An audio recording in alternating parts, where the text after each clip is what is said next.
বিসমিল্লাহির রহমানির রহিম। পরম করুণাময় ও অসীম দয়ালু আল্লাহর নামে শুরু।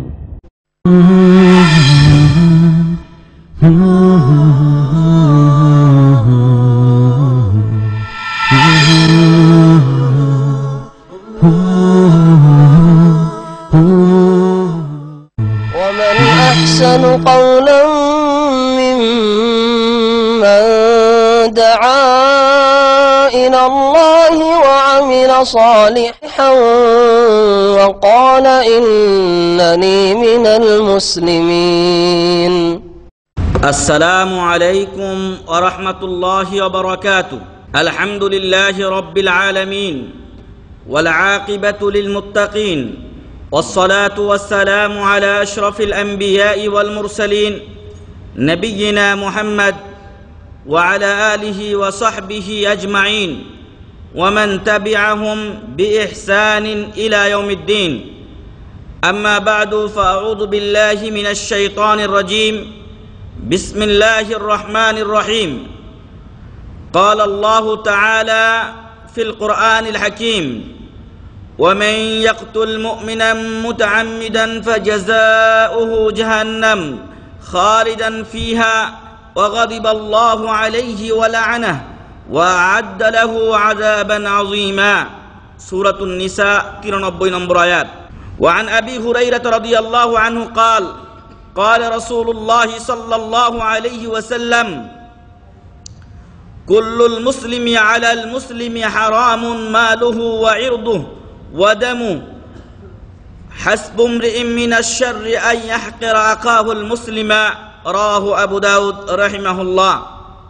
হাদিস নম্বর 4238। যাবতীয় প্রশংসা ও গুণগান একমাত্র সেই মহামহিয়ান মহান রব্বুল ইজ্জাতের জন্য, যিনি আমাদেরকে সুস্থ রেখে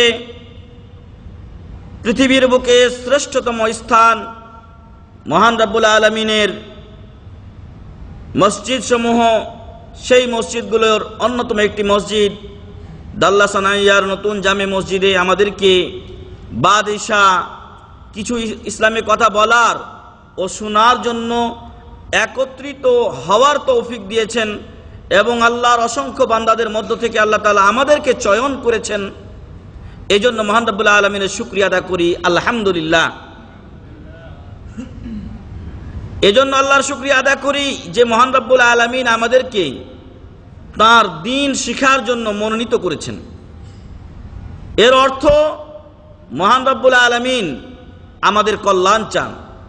রাসূল সাল্লাল্লাহু আলাইহি সাল্লাম বলেছেন, মান ইউরিদিল্লাহু বিহি খাইরান ইউফাক্কিহু ফিদ্দীন। যাকে মহান রব্বুল আলামিন যার কল্যাণ চান তাকে মহান রব্বুল আলামিন দ্বীনের জ্ঞান দান করেন। আপনাকে আমাকে মহান রব্বুল আলামিন এই অনুষ্ঠানের জন্য, এই জ্ঞান আহরণের জন্য, অর্জনের জন্য চয়ন করেছেন, মানে আল্লাহ আপনার ভালো চান। এজন্য আল্লাহর শুকরিয়া আদা করি, আলহামদুলিল্লাহ। সালাত ও সালাম বর্ষিত হোক মানবতার মুক্তির দূত এবং সর্বকালের সর্বযুগের সর্বশ্রেষ্ঠ মানুষ, আমাদের জন্য উন্নত আদর্শ, যার আনুগত্য করা আমাদের উপরে ফরজ, যার আনুগত্য ছাড়া দুনিয়াতে শান্তি মিলবে না, পরকালেও নাজাত মিলবে না, সেই মহামানব নবী মুহাম্মদুর রাসূলুল্লাহ সাল্লাল্লাহু আলাইহি ওয়াসাল্লামের উপরে মহান রব্বুল আলামিন অসংখ্য সালাত ও সালাম নাজিল করুন। সকলে বলি সাল্লাল্লাহু আলাইহি ওয়াসাল্লাম।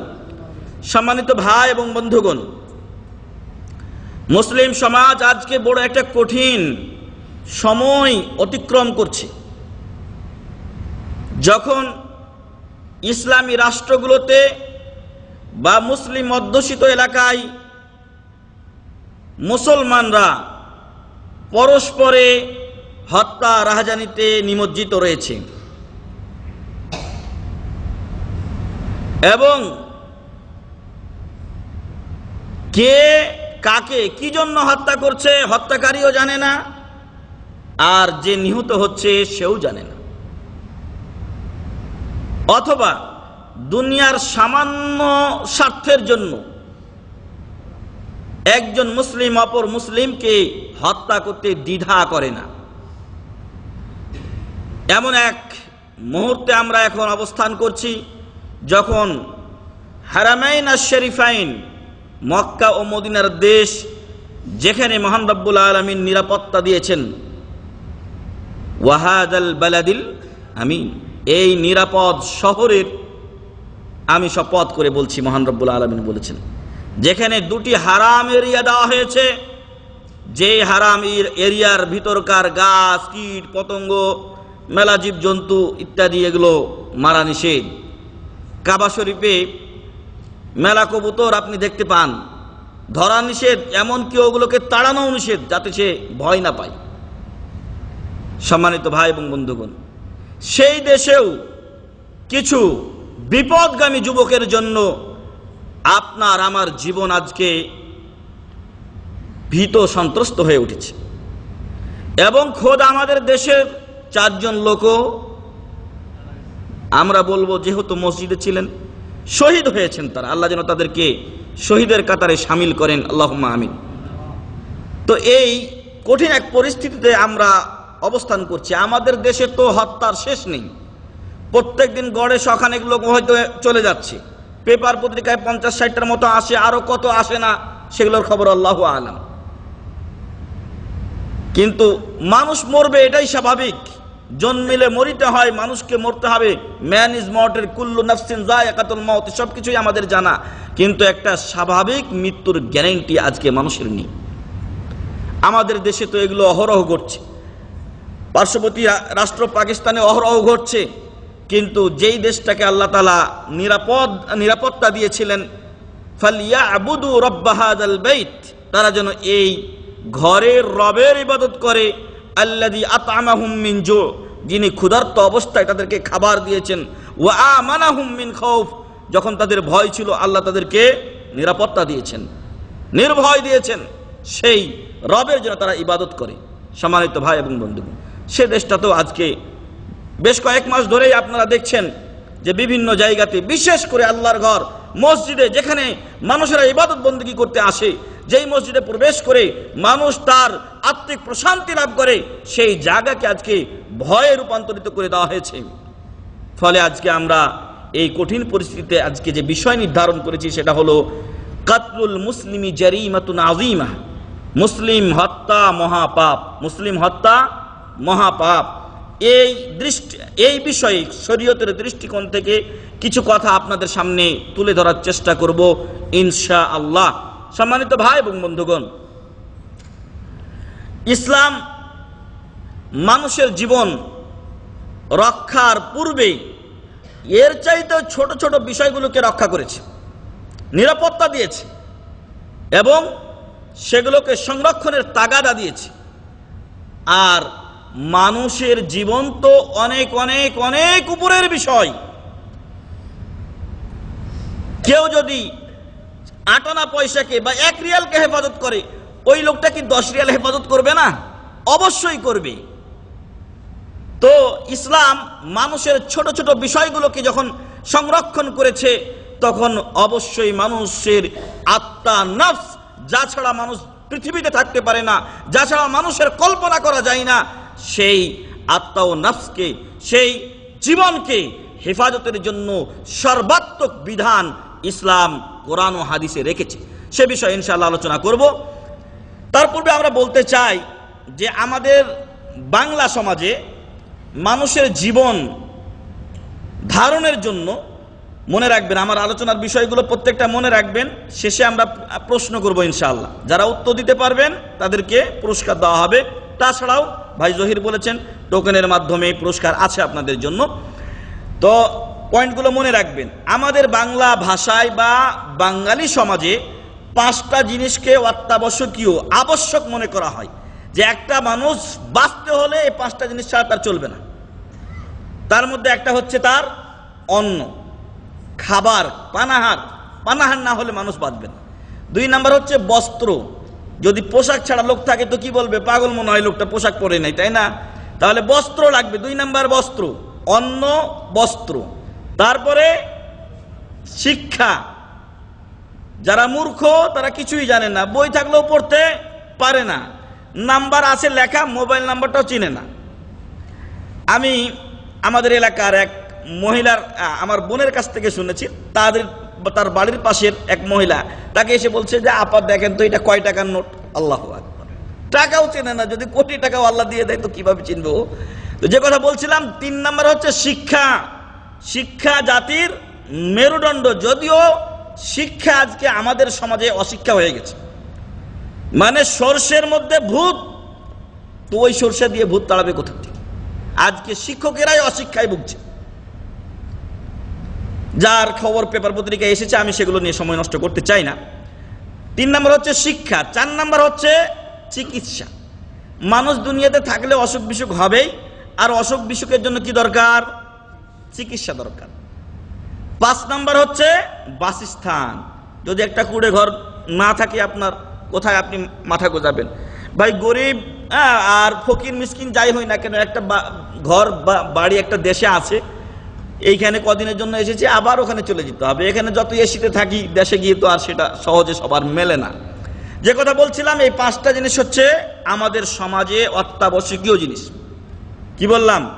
1 নম্বরে অন্ন পানাহার, 2 নম্বরে বস্ত্র, 3 নম্বরে শিক্ষা, 4 নম্বরে চিকিৎসা, 5 নম্বরে বাসস্থান। এই 5টা জিনিস হচ্ছে একজন মানুষের জীবন ধারণের জন্য অত্যাবশ্যকীয়। আরবদের কাছে 5টা জিনিস জরুরিয়াতুল খামসা তারা বলে। জরুরিয়াত মানে অপরিহার্য। 5টি অপরিহার্য জিনিস যা মানুষের জীবনে একান্ত দরকার। এগুলো ছাড়া তার জীবন বিপন্ন, এগুলো ছাড়া তার জীবন বিপন্ন এবং সুস্থ মানুষ বলা তাকে যাবে না। তবে আমরা এক দিক দিয়ে চিন্তা করেছি, এদের চিন্তা অন্য দিক দিয়ে। তাদের বিষয়গুলো কি? 1 নম্বর হচ্ছে সম্পদ, দুনিয়াতে বাঁচতে গেলে কিছু টাকা পয়সা লাগবে। 2 নম্বর হচ্ছে জ্ঞান, 2 নম্বর জ্ঞান।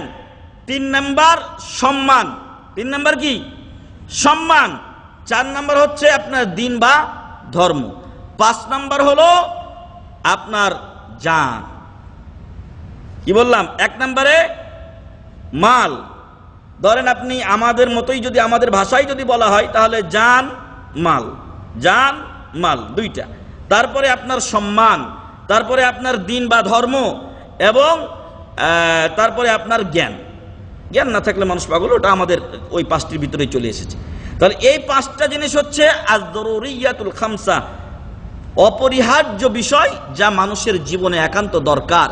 আর ইসলাম মানুষের জান হেফাজতের পূর্বে বাকি আরো ছোট ছোট 4টা বিষয়, সেগুলোকে হেফাজত করেছে, সংরক্ষণ করেছে।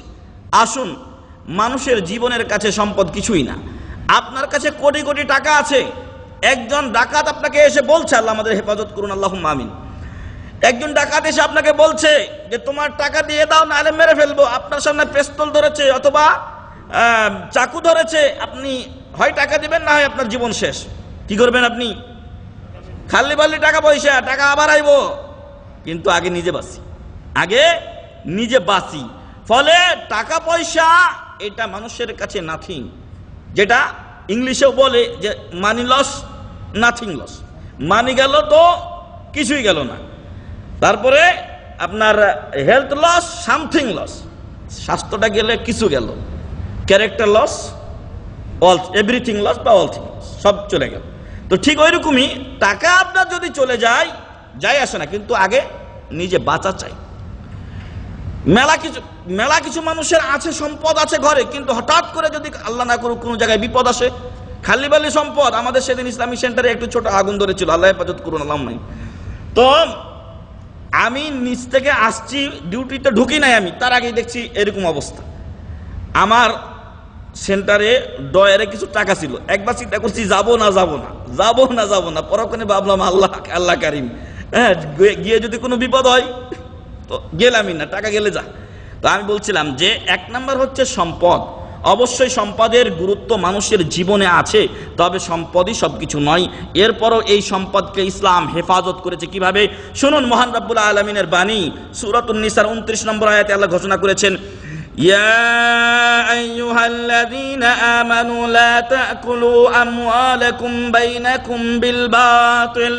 হে ঈমানদারগণ, তোমাদের পরস্পরের মাঝে তোমাদের সম্পদকে তোমরা অন্যায়ভাবে ভক্ষণ করিও না। কি চলছে আমাদের সমাজে? ন্যায় অন্যায় কোনো কিছুর ধার ধারে না, টাকা হলেই হয়। কিন্তু বড় পরিতাপের বিষয়, আপনি হালাল হারাম বিবেচনা না করে সম্পদ উপার্জন করেছেন, পট করে এখনই আপনার মত হলে এর ফায়দা কে পাবে? পরবর্তী লোক পাবে। আর বোঝা কে বহন করবে? আনা ওয়ান্ত, আমি আর আপনি এই বোঝা বহন করতে হবে যে অন্যায়ভাবে হারাম পথে টাকা ইনকাম করেছে, কিন্তু ওই টাকা থেকে সে উপকৃত হতে পারবে না। কেন পারবে না? কারণ দুনিয়া ছেড়ে যেতেই হবে। সুখের ঘর বানাচ্ছি, কিন্তু এই সুখের ঘর একদিন ছেড়ে চলে যেতে হবে। সবচাইতে নিশ্চিত বিষয় হচ্ছে আল মৌত। সবচাইতে নিশ্চিত বিষয় কি? মৌত। وهو أقرب قل إن الموت الذي تفرون منه فإنه ملاقيكم। যেই মৌত থেকে বান্দা তুমি পালাও, ওইটা তোমারই সাথে সাক্ষাৎ করবে। আমরা পালাই, কিন্তু মৌত আমারে দৌড়ায় ধরে। قل إن الموت الذي تفرون منه فإنه ملاقيكم। এই মৌত তোমার সাথে সাক্ষাৎ করবেই করবে। সুম্মা তুরাদ্দুনা ইলা আলিমিল গায়ব। তারপর তোমাদেরকে ফিরিয়ে দেওয়া হবে আলিমুল গায়বকে, মহান রব্বুল আলামিনের কাছে। আর এক আয়াতে বলা হয়েছে যে যেই মৃত্যু থেকে তোমরা পলায়ন করো, ওই মৃত্যু তোমাদের কাছে আসবেই আসবে। ওয়ালাউ কুনতুম ফি বুরুজিম মুশাইয়াদা। খুব আগের দিনে এটা ছিল, এখনো হয়তো কোনো এলাকায় আছে, যে শহরের ভিতরে একটা জায়গাকে মজবুতভাবে ঘর তৈরি করা হতো, যেখানে সম্পদ এবং নারী ও শিশুদেরকে রাখা হতো। যোদ্ধারা যুদ্ধ করত, কিন্তু নিজেদের যে মান সম্মান, নারী এবং ছেলে মেয়ে, ছোট ছোট বৃদ্ধরা, ওদেরকে ওই জায়গায় হেফাজতে রাখা হতো। দুর্গ, সেই দুর্গের মধ্যেও যদি ঢুকে যায় আমি আপনি, মওত আমাকে সেখান থেকে বের করেই আনবে, আমার আত্মা যাবেই যাবে। তো মৃত্যুবরণ করতে হবে, মৃত্যু থেকে পালানোর উপায় নাই, এটা সবচাইতে সুনিশ্চিত বিষয়। আর সবচাইতে অনিশ্চিত বিষয় কি? আমাদের জীবন। সবচাইতে অনিশ্চিত বিষয় আমাদের জীবন। আপনার কিছু টাকা পয়সা আছে, ঘরে আছে বা ব্যাংকে আছে, এটা জমা আছে। আপনি যদি মরেও যান, আপনার আত্মীয় স্বজন পাবে, কিন্তু আমি আপনি এই মসজিদ থেকে বের হতে পারবো কিনা এর কোনো গ্যারান্টি আছে? সবচাইতে অনিশ্চিত বিষয় হচ্ছে মওত, আমাদের জীবন। যে কোনো মুহূর্তে এই জীবনটা চলে যেতে পারে। অথচ সেই অনিশ্চিত বিষয় নিয়ে আমরা অনেক আশার জাল বুনছি, অনেক আশার জাল বুনছি, আর নিশ্চিত বিষয় মওতকে বলে আমরা ভুলে গেছি। রাসূল সাল্লাল্লাহু আলাইহি ওয়াসাল্লাম কি বলেছেন? আকসিরু যিকরা হাযিমিল লাযযাত আল মওত। তোমরা দুনিয়ার আরাম আয়েশ আনন্দকে বিচ্ছিন্নকারী, কর্তনকারী জিনিস মৃত্যুকে বেশি বেশি স্মরণ করো। অথচ মওতের কথা আমরা স্মরণ করি না। আর 2-4 দিন কেউ মারা গেলে 2-4 দিন স্মরণ থাকলেও পরে ভুলে যায় না। এমনটি মুসলমানের চরিত্র হওয়া উচিত নয়। বরং একজন মুসলিম সদা সর্বদা সে মৃত্যুকে স্মরণে রাখবে এবং সম্পদ অর্জন করবে, কিন্তু কোন পথে? হালাল পথে। বলছিলাম যে ইসলাম সম্পদ হেফাজত করেছে। আল্লাহ বলছেন, ইয়া আইয়ুহাল্লাযীনা আমানু লা তাকুলু আমওয়ালাকুম বাইনাকুম বিল বাতিল। তোমরা অন্যায়ভাবে তোমাদের মাল পরস্পরের মাঝে খেয়ে নিও না। কিন্তু আমাদের সমাজের অবস্থা কি ভাই? অন্যায়ের শেষ নাই। জমি দখল থেকে শুরু করে ব্যাংক ডাকাতি, আর ব্যাংকের টাকা লোন নিয়ে না দেওয়া, ঋণ খেলাপি, কত কিছু, এগুলো বলে শেষ করা যাবে না। আবার 4000 কোটি ডলার বা 4000 কোটি টাকা চলে গেল, মন্ত্রী বলছে এটা নাথিং, কিছু না, এটা আমার কৃষক না খেয়ে মরে, ওর কাছে এটা নাথিং। গম নিয়ে আসে, দেশের কৃষকের গমের দাম দেয় না, বাহির থেকে পচা গম নিয়ে আসে। আকলু আমওয়ালিন নাসি বিল বাতিল। অন্যায়ভাবে মানুষের মালকে এরা ভক্ষণ করে চলেছে। মনে রাখবেন, বর্তমান গণতন্ত্রের যত নেতা নেত্রী আছে, সকলেই অন্যায় মাল ভক্ষণের জন্য এই পথে পা বাড়ায়, কম আর বেশ। এবং এরা জাতীয় সম্পদকে মনে করে নিজেদের সম্পদ। একদিন আসবে যেদিন জনগণের সামনে এগুলোর ইনশাআল্লাহ হিসাব হবে। আরে আল্লাহ রাসূল সাল্লাল্লাহু আলাইহি সাল্লামের সাথে সাহাবী জিহাদ করেছেন, মারা গেছেন। একজন রাবী বর্ণনাকারী বলছেন যে আমরা সকল লাশের পাশ দিয়ে যাচ্ছি, তারপর বলছি ফুলানুন শহীদুন, লাশ পড়ে আছে, ফুলানুন শহীদ, উমুকে শহীদ, উমুকে শহীদ, উমুকে শহীদ। হঠাৎ করে একটা লোকের নাম বললাম আমরা যে উমুকে শহীদ হয়েছে। আল্লাহ রাসূল সাল্লাল্লাহু আলাইহি সাল্লাম বললেন যে না, সে শহীদ হয়নি, বরং গনিমতের মাল বন্টনের আগে সে একটা চাদর নিয়েছিল, একটা চাদর খেয়ানত করেছিল, আত্মসাৎ করেছে, এজন্য আমি তাকে দেখেছি, ওটার কারণে সে জাহান্নামে জ্বলছে। আল্লাহু আকবার, আল্লাহু আকবার। রাসূল সাল্লাল্লাহু আলাইহি ওয়াসাল্লামের সাথে জিহাদ করে মারা গেছেন, তার এই অবস্থা। তাহলে যার নামাজ নাই, যার রোজা নাই, আর যে ব্যক্তি অন্যের সম্পদকে আত্মসাৎ করা মনে করে যে এটা একটা বড় কাজ করে ফেললাম, আমি দুনিয়াতে অনেক টাকার মালিক হয়েছি, এটা যারা মনে করে তারা বড় ভুলের মধ্যে আছে। মহান রব্বুল আলামিন বললেন ইল্লা আন তাকুনা তিজারাতান, ইল্লা আন তাকুনা তিজারাতান আন তারাদিম মিনকুম, তবে হ্যাঁ আপনারা আমরা পরস্পর মিলে যদি 2 ভাই 3 ভাই 5 ভাই মিলে যদি ব্যবসা বাণিজ্য করে, তখন ব্যবসা বাণিজ্য করার পরে যে লাভ হবে পরস্পর সন্তুষ্টমূলকভাবে বন্টন করবে, এতে কোনো বাধা ইসলাম দেয়নি। ওয়ালা তাকতুলু আনফুসাকুম, তোমরা তোমাদের নিজেদেরকে হত্যা করিও না, ইন্নাল্লাহা কানা বিকুম রাহিমা, আল্লাহ তোমাদের প্রতি দয়াশীল। আল্লাহু আকবার। আল্লাহ আমাদের উপর দয়াশীল, কিন্তু আমরা আমাদের উপরে দয়াশীল না। এজন্য ছোট ছোট শিশুরা কি হচ্ছে, মারা যাচ্ছে। আরে ভাই, মাসুম বাচ্চা যার ডায়েরি খুলে নাই গুনার, সেই মাসুম বাচ্চাকে আপনি হত্যা করছেন। আল্লাহু আকবার। এদের চাইতে আমার মনে হয় পশুও ভালো। উলাইকা কাল আনআম বাল হুম আদাল, এরা যেন পশু চাইতেও নিচু হয়ে গেছে বা নিচ হয়ে গেছে। সম্মানিত ভাই বন্ধু, সূরাতুন নিসা 29 নম্বর আয়াত, এছাড়াও আরো বিভিন্ন আয়াত আছে যেগুলোতে মানুষের সম্পদ রক্ষার তাগাদা দিয়েছেন কে?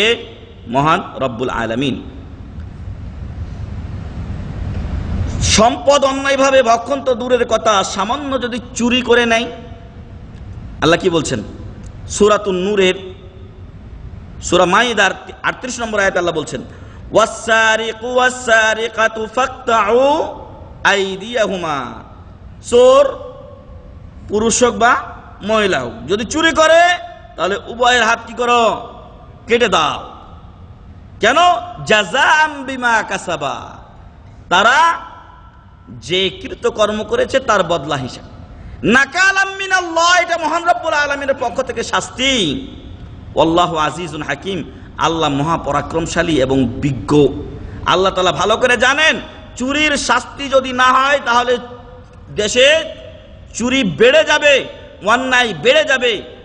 আর এর ফলে আপনারা আমরা যে দেশে আছি এখানে এই আইন আছে, যদিও হয়তো বা অনেক ক্ষেত্রে হয় শিথিল হয় কিনা আল্লাহু আলাম, জানি না, কোর্টের খবর সেগুলো আমরা, কিন্তু তারপরেও আমরা পকেটে টাকা পয়সা নিয়ে বাসে গাড়িতে উঠতে গেলে যে পকেট ছিনতাই হয়ে যাবে, আপনি গাড়ি থেকে নেমে দেখবেন আপনার পকেটই নাই, এমনটি হয় না। আর আমাদের দেশে আপনি বাসে চিপাতে উঠলেই খালাস, দেখবেন পকেট নাই পরে আপনার।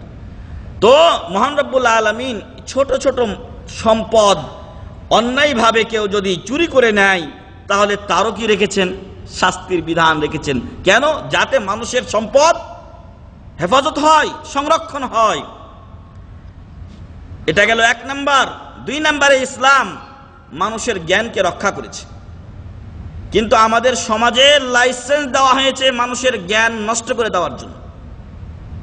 আমাদের সমাজে লাইসেন্স দেওয়া হয়েছে মানুষের জ্ঞানকে নষ্ট করার জন্য। আল্লাহ বলছেন, অনেক দলিল আছে, আমি 2-1টা দলিল বলবো খালি।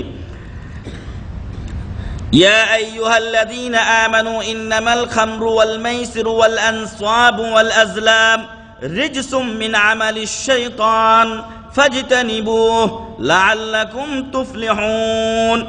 সূরাতুল মাইদার 90 নম্বর আয়াতে আল্লাহ তাআলা বলছেন যে হে ঈমানদারগণ, নিশ্চয় মদ, ওয়াল মাইসির জুয়া, ওয়াল আনসাব মূর্তি পূজা, ওয়াল আজলাম এবং জাহিলিয়াত যুগে ওদের কাছে একটা পেয়ালা থাকতো, ওই পেয়ালার তারা শপথ করত। রিজসুন, এগুলো নাপাকি, মিন আমালিশ শয়তান, শয়তানের কাজ, ফাজতানিবু, অতএব তোমরা এই অন্যায় কাজগুলো থেকে বিরত থাকো, লাআল্লাকুম তুফলিহুন, তাহলে তোমরা সফল কাম হতে পারবে। নেশার মূল জিনিস হচ্ছে মদ, নেশার মূল জিনিস হচ্ছে মদ, আর মদকে আল্লাহ তাআলা কি করেছেন? হারাম করেছেন। ফলে কেউ যদি নেশা না করে তাহলে তার মস্তিষ্ক কি হবে না? নষ্ট হবে না। আরো বলছেন রাসূল মুহাম্মদ রাব্বুল আলামিন, এটা রাসূল সাল্লাল্লাহু আলাইহি ওয়াসাল্লাম বলেছেন, লম্বা একটা হাদিসের অংশ, কুল্লু মুসকিরিন হারামুন, প্রত্যেক নেশা জাতীয় জিনিস কি? হারাম। আমাদের দেশে বিড়ি, সিগারেট, মদ, সব, জর্দা, মৌলভী সাহেবরা জর্দা খায়, এই জর্দাও হারাম। এখানে কোনো ফায়দা নেই, সম্পূর্ণ অপচয়। বরং ইহা একটা নেশা, যারা খায় তারা ছাড়তে পারে না। ইহা মানুষের দাঁতকে নষ্ট করে দেয়। আল্লাহ কি ওই লোকগুলোর দাঁতকে ওই লাল লাল করে তৈরি করেছিলেন নাকি? কিন্তু যারা জর্দা আর এই পান খেয়ে নিজেদের মুখটাকে নষ্ট করে দিয়েছে, ওরা আল্লাহর সৃষ্টিতেও পরিবর্তন এনেছে, সাদা দাঁতকে কালো বা লাল করে দিয়েছে। এজন্য সম্মানিত ভাই এবং বন্ধুগণ, নেশা থেকে দূরে থাকুন এবং অপরকে নসিহত করুন। একটা লোক যদি একটা টাকা পানিতে ফেলে দেয়, ছিঁড়ে ফেলে দেয়, পুড়িয়ে দেয়, তাতে তার শুধু টাকাটাই যায়। কিন্তু ওই টাকা দিয়ে যখন সে নেশা করে তখন কি করে? টাকাও যায়, তার শরীরও নষ্ট হয়, সমাজ নষ্ট হয়, পরিবেশ নষ্ট হয়। একটা লোক যদি তার ছেলেকে টাকা ধরিয়ে দিয়ে বলে যে একটা সিগারেটের প্যাকেট নিয়ে আয়, সন্তান কি হবে? একদিন দুদিন দেখতে দেখতে একটা টাইনা বাইর করে কয় একটু টেস্ট করে দেখি, সেও শুরু করবে। ফলে নেশা জাতীয় জিনিস ইসলাম সম্পূর্ণ হারাম করেছে। এর মাধ্যমে ইসলাম মানুষের জ্ঞানকে রক্ষা করেছে, সম্পদ রক্ষা করেছে। তারপরে 2 নম্বরে মানুষের ব্রেন, যা সবকিছুর মূল। ব্রেন না থাকলে পাগল মানুষ, লেখাপড়াও ঢুকবে না, কিছুই ঢুকবে না, কাজও করতে পারবে না। একজন ভাই, আমাদের ভাই শফিক আছেন এখানে, তার এলাকার লোক, মাথায় তার গন্ডগোল দেখা দিয়েছে। এরপরে কোথায় কোথায় পালিয়ে বেড়ায়, ওকে ধরে নিয়ে আসা হয়, আবার পালিয়ে যায়। ও লোকটা মূল্য না বাঁচলো তাই এখন কঠিন ব্যাপার, কারণ মাথা তো ঠিক নাই, গাড়ির তলে পড়েও তো মরতে পারে। এই জন্য ইসলাম মানুষের জ্ঞানকে হেফাজতের ব্যবস্থা করেছে। 3 নাম্বার, মানুষের সম্মান বড় জিনিস।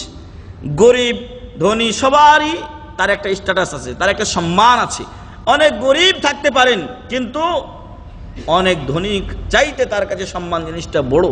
ফলে তার ইজ্জতের দিকে সে খেয়াল করে অনেক সময় অনেক অন্যায় নির্যাতন তাকে সহ্য করতে হয়। তো মানুষের সম্মান একটা বড় জিনিস, আর এজন্য ইসলাম মানুষের সম্মানকেও কি করেছে? রক্ষা করেছে। মহান রব্বুল আলামিন বলছেন, ওয়ালা ইয়াগতাব বাযুকুম বাযা, তোমরা একে অপরের গীবত করিও না।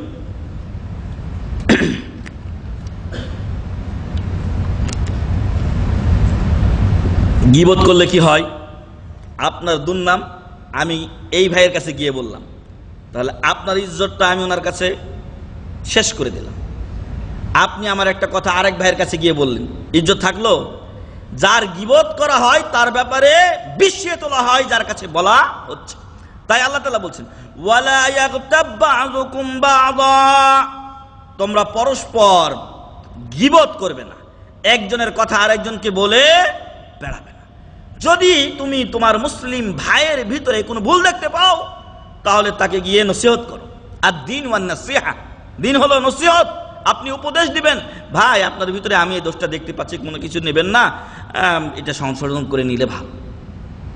তো সম্মানিত ভাই এবং বন্ধুগণ, আমরা যেন গীবতের কাছেও না যাই। আল্লাহ বলছেন, আইয়ুহিব্বু আহাদুকুম আন ইয়াকুলা লাহমা আখিহি মাইতা, মানুষের গোশত খাওয়া এমনিই হারাম, মানুষের গোশত খাওয়া এমনিই হারাম। এরপরে মরা মানুষের গোশত খাওয়া আরো হারাম। আর নিজের ভাইয়ের গোশত, নিজের মরা ভাইয়ের গোশত কেউ খাবে? সম্ভব এটা?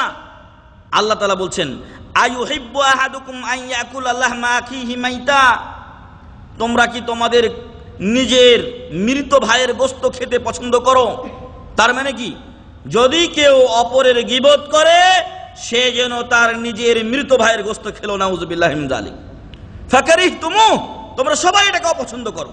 অতএব এরকমই হলো গীবত।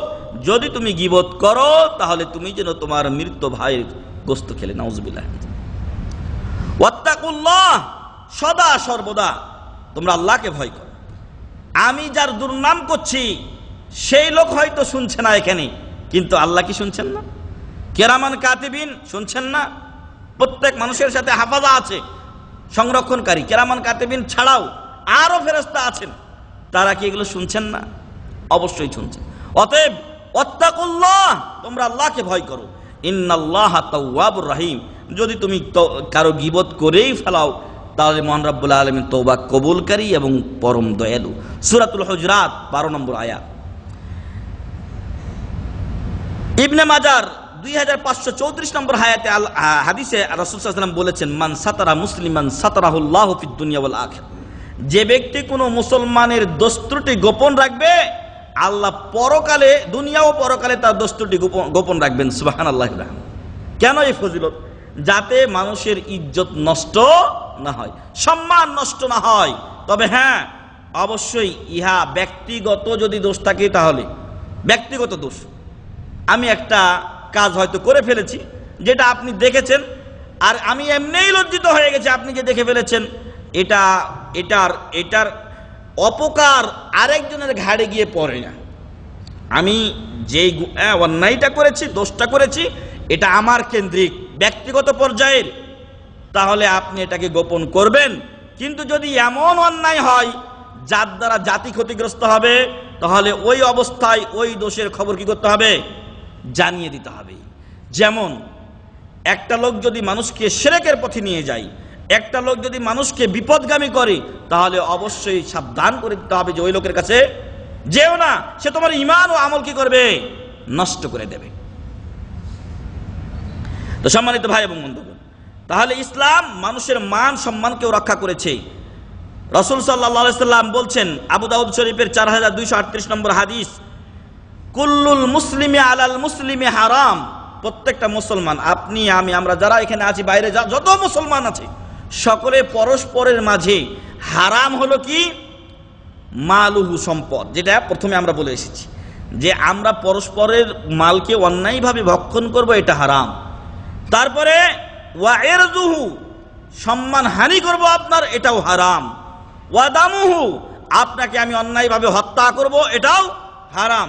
হত্যা দূরের কথা, যদি খুন প্রবাহিত হয়, মানে একটা বাড়ি মারছি হয়তো কেটে গেছে আপনার গা থেকে, এই অন্যায়ভাবে যদি করি এটাও হারাম।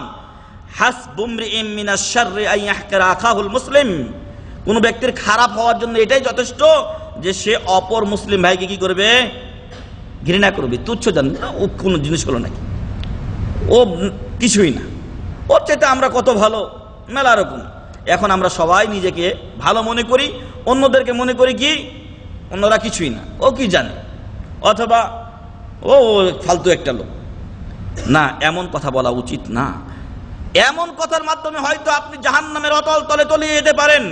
রাসূল সাল্লাল্লাহু আলাইহি ওয়াসাল্লাম বলছেন, মানুষ একটা কথা বলে যার মাধ্যমে সে এত উঁচুতে উঠে যায় সে কল্পনা করতে পারে, আবার একটা কথা বলে যার মাধ্যমে সে নিচে নেমে যায় যা সে কল্পনা করতে পারে না। এই মর্মে একটা হাদিস বর্ণিত হয়েছে যে সাফিয়া রাদিয়াল্লাহু আনহার ব্যাপারে আয়েশা রাদিয়াল্লাহু আনহা রাসূল সাল্লাল্লাহু আলাইহি সাল্লামের মুখ থেকে তার প্রশংসা শুনলেন। আয়েশা শুনলেন কার কাছে? রাসূলের কাছে সাল্লাল্লাহু আলাইহি সাল্লাম সাফিয়া রাদিয়াল্লাহু আনহার প্রশংসা। সতীনে সতীনে কিছু তো থাকেই, টক্কর সবসময় গ্যাঞ্জাম। তো তার মনে একটু ব্যথা লাগলো, তখন তিনি বললেন যে রাসূল সাল্লাল্লাহু আলাইহি সাল্লাম, আপনি এত প্রশংসা করছেন, ওনার জন্য তো এটাই যথেষ্ট। একটু ইশারা করে দিয়েছেন, মানে একটু খাটো ছিলেন সাফিয়া রাদিয়াল্লাহু আনহা। আল্লাহ রাসূল সাল্লাল্লাহু আলাইহি সাল্লাম রেগে গিয়ে বললেন যে আয়েশা রাদিয়াল্লাহু আনহা, তুমি এমন একটা কথা বলেছো, এটা যদি সমুদ্রের পানির সাথে মিশিয়ে দেওয়া হয় সমস্ত সমুদ্রের পানিকে লবণাক্ত করে দিবে। নাউযুবিল্লাহি মিন যালিক। তুই এইরকম শুধু ইশারা, দিন রাত 24 ঘন্টা কত লোক আছে একজন আরেকজনের দুর্নাম নিয়ে পড়ে আছে। নাউযুবিল্লাহি মিন যালিক। দয়া করে অন্যের সম্মান হানির কাজ করবেন না, গীবত, পরনিন্দা, পরচর্চা করবেন না।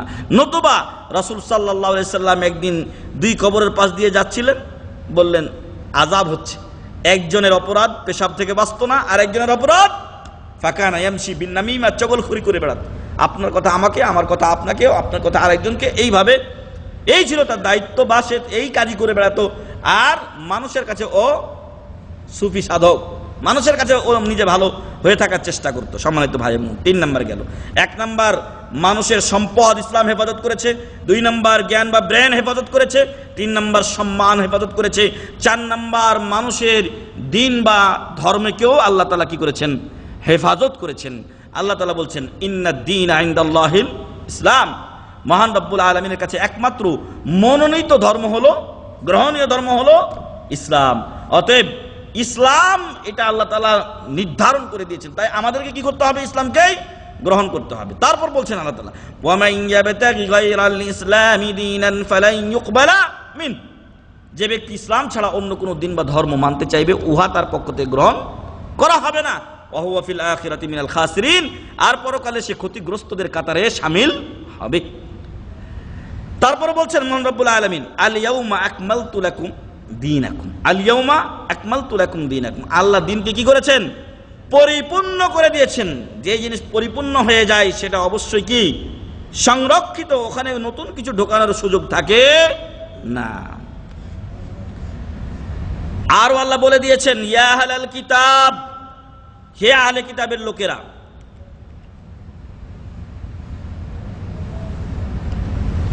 লা তাগলু ফি দীনিকুম, তোমরা তোমাদের দ্বীনের ব্যাপারে বাড়াবাড়ি করিও না, যেটা নাই সেটা ঢুকিয়ে দিও না, অতিরঞ্জন করিও না। ওয়ালা তাকুলু আলাল্লাহি ইল্লাল হক, আর আল্লাহর উপরে সত্য ছাড়া মিথ্যা বলিও না। ইন্নামাল মাসিহু ঈসা ইবনে মারইয়াম রাসূলুল্লাহ, ঈসা আলাইহিস সালাম তিনি আল্লাহর ছেলে নন। খ্রিস্টানদের আকীদা কি? ঈসা ইবনুল্লাহ, নাউযুবিল্লাহি মিন যালিক। আল্লাহ বলছেন ইন্নামাল মাসিহু ঈসা ইবনে মারইয়াম ঈসা আলাইহিস সালাম রাসূলুল্লাহ, আল্লাহর রাসূল, ওয়া কালিমাতুহু আলকাহা ইলা মারইয়াম ওয়া রূহুম মিন, আল্লাহর পক্ষ থেকে এটা একটা আত্মা এবং আল্লাহর কালিমা, যেটা আল্লাহ তাআলা তার পক্ষ থেকে মারইয়াম আলাইহিস সালামের গর্ভে কি করেছিলেন? ফুঁকে দিয়েছিলেন। ফাআমিনু বিল্লাহি ওয়া রাসূলিহি, অতএব তোমরা বলো, তোমরা আল্লাহ ও রাসূলের তদীয় রাসূলের উপরে ঈমান আনো, ও রাসূলের তদীয় রাসূলগণের উপরে। ওয়ালা তাকুলু সালাসা, আর বলিও না যে আল্লাহ কয়জন? 3 জন। খ্রিস্টানদের কাছে আল্লাহ কয়জন? 3 জন। 1 নম্বরে আল্লাহ, 2 নম্বরে ঈসা আলাইহিস সালাম তার বেটা, 3 নম্বরে মারইয়াম আলাইহিস সালাম আল্লাহর স্ত্রী, নাউযুবিল্লাহি মিন যালিক। এইভাবে তারা 3 জনকে মাবুদ বলে বিশ্বাস করে। আল্লাহ বলছেন ওয়ালা তাকুলু সালাসা, আল্লাহ 3 জন, এই কথা তোমরা বলিও না। ইনতাহু, যথেষ্ট হয়েছে, এখানেই তোমরা স্টপ করো। খায়রাল লাকুম, এটাই তোমাদের জন্য কল্যাণকর। ইন্নামাল্লাহু ইলাহু ওয়াহিদ, আল্লাহ কয়জন? একমাত্র ইলাহ। সুবহানাহু, তিনি পবিত্র। আন ইয়াকুনা লাহু ওয়ালাদ, সন্তান হওয়া থেকে। আল্লাহর সন্তান ঈসা আলাইহিস সালাম হবেন, বা ইহুদিদের মতে উযায়ের আল্লাহর সন্তান হবেন, এগুলো থেকে আল্লাহ পুত পবিত্র। লাহু মা ফিস সামাওয়াতি ওয়া মা ফিল আরজ, আসমান ও জমিনে যা কিছু আছে কার? মহান রব্বুল আলামিনের। নাকি যারা রাজত্ব করছে ওদের মনে করছে যে আমার সবকিছু? না। ওয়াকাফা বিল্লাহি ওয়াকিলা, দায়িত্বশীল হিসেবে আল্লাহ যথেষ্ট। সূরাতুন নিসা 171 নম্বর আয়াত। এছাড়াও আরো বিভিন্ন আয়াত ছিল। রাসূল সাল্লাল্লাহু আলাইহি সাল্লাম বলেছেন ইয়াকুম ওয়াল গুলু, তোমরা অতিরঞ্জন করা থেকে দ্বীনের ব্যাপারে বিশেষ করে বিরত থাকবে।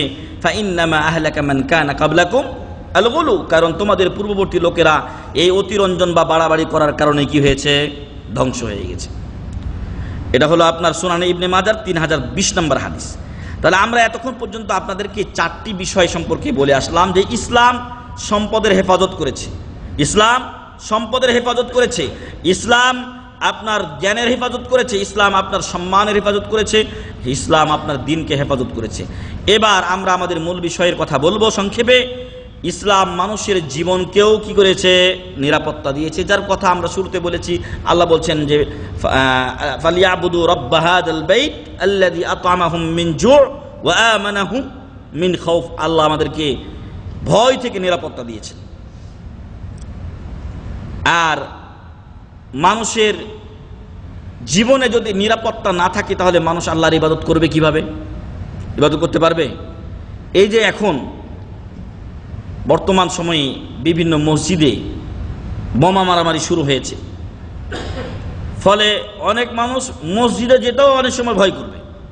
আর জুম্মার দিনে আপনি যাবেন, যদি এখানে বোমা ফুটে যায়, তারপরে মসজিদগুলোতে, বিশেষ করে যেগুলো শহরের মসজিদ, সেগুলোতে পুলিশ ভাইদেরকে ডিউটি দিতে হচ্ছে, গেটে চেক করে করে ঢুকাতে হচ্ছে। তাহলে আল্লাহর নিরাপদ ঘরকে এই মানুষেরা তাদের অপকর্মের দ্বারা কি করেছে? নিরাপত্তাহীনতায় পরিণত করেছে। আল্লাহ যেন ওদেরকে হেদায়েত দান করেন, আল্লাহুম্মা আমিন। তো মানুষের জানকে মহান রব্বুল আলামিন হেফাজত করেই মানুষ হত্যার পূর্বেই, মানুষ একজন আরেকজনকে হত্যা করার পূর্বেই আল্লাহ বিধান নাজিল করেছেন কি? কেসাসের। যদি তুমি কাউকে মারো তাহলে তোমাকেও মরতে হবে। তাহলে এতে করে কি হবে? সাবধান হয়ে যাবে মানুষ যে না, কাউকে মারা যাবে না, মারলে মরতে হবে। আমাদের দেশে সঠিক বিচার নেই, যার ফলে অহরহ মারামারি চলছে। কিন্তু যেখানে হত্যার বদলে হত্যা রয়েছে সেখানে মানুষ চিন্তা করে যে মারলে মরতে হবে, মারলে মরতে হবে, ফলে সে অন্যকে মারা থেকে বিরত থাকে। আর এই জন্য আল্লাহ তাআলা বলছেন, ওয়ালাকুম ফিল কিসাসি হায়াতুন ইয়া উলিল আলবাব, হে জ্ঞানীরা, কেসাসের ভিতরে তোমাদের জন্য দীর্ঘায়ু রয়েছে। কথাটা একটু ভিন্ন ধরনের। কেসাসের ভিতরে দীর্ঘায়ু রয়েছে। আরে আমাকে কেউ মারলো, আমি আমার বদলে তাকেও মারা হলো, দুইটা লোকই তো মরল, না আমি বাঁচলাম না আমার হত্যাকারী বাঁচলো। তাহলে কিভাবে এখানে দীর্ঘায়ু হলো? দীর্ঘায়ু এভাবে হলো যে যখন কেসাসের বিধান থাকবে তখন মানুষ অপরকে হত্যা করতে কি করবে? ভয় পাবে।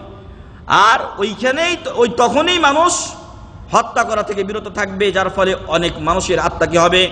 সংরক্ষিত হবে, হেফাজতে থাকবে।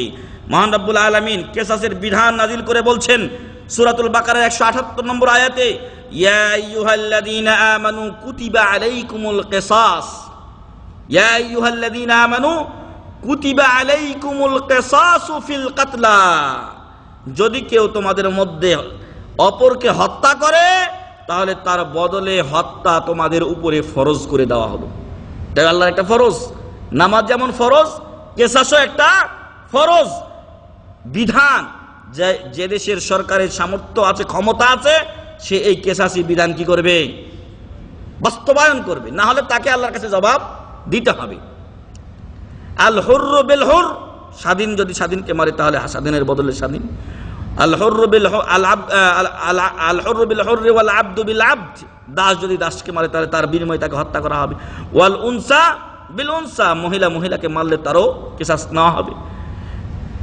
আল হুররু বিল হুররি ওয়াল আবদু বিল আবদি ওয়াল উনসা বিল উনসা ফামান উফিয়া লাহু মিন আখিহি শাইউন, যদি এখন একটা লোক আরেকটা লোককে হত্যা করেছে, এখন নিহত ব্যক্তির লোকেরা হলো এই রক্তের মালিক। এই রক্তের মালিক কে? নিহত ব্যক্তিরা। কিন্তু আমাদের দেশে কে মালিক বলেন তো? উল্টা মানে আপনার কোনো কর্তৃত্ব নেই। একটা লোকের ফাঁসি হলো, ফাঁসি হওয়ার পরে প্রাণ ভিক্ষা চাইবে, এটা একটা শিরকি কাজ। প্রাণ ভিক্ষা চাওয়া, প্রাণের মালিক কে? আল্লাহ।